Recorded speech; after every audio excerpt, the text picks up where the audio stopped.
Менің әжем ертекті күш айтады дейді балдар, қайдамыз.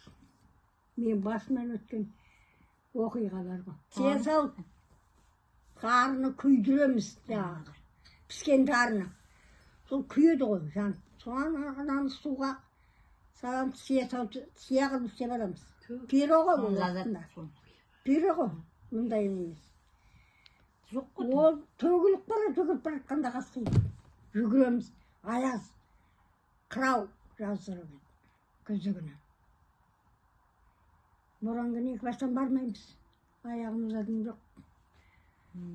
Үстімізде жаңағы қолдан сырған көпайка. Бұтымызда дым жоқ, белбет шалбар болды.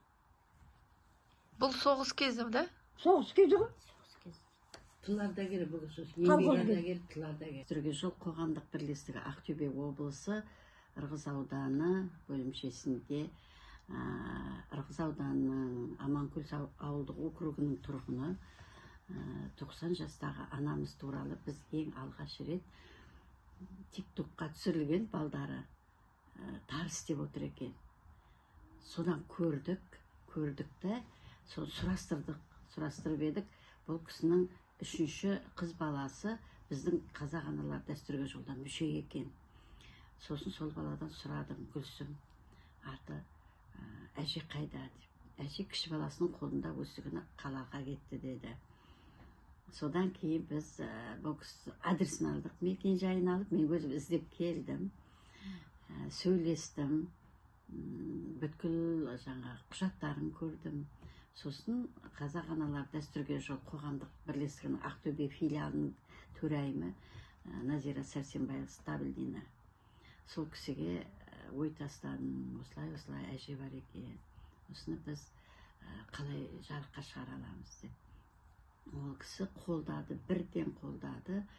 Бізге сондай әжелер керек. Бізді ұрпаққа үлгі қылу үшін деп. Ол кісі қазіргі таңда 90 жаста болған, мен бақшасын егіп, өнімін алып, арам шөбін өзі жұлып, мынандай қолөнермен айналысатын қолөнер шебері және ұлттық тағам шебері екен. Әлі күнге тарс дейді екен деп, барлығымыз бірімізге біріміз айтып, таң қалып енді қазіргі уақытта 21 ғасырда ол аңыз әже. Нағыз әже, аңыз әже деуге болады. Сондықтан Бибжан әжені өзімен келісіп, ұрпақтарымен сөйлесіп, сол кеше 90 жасын ұрпағына өнегелі жол көрсеткен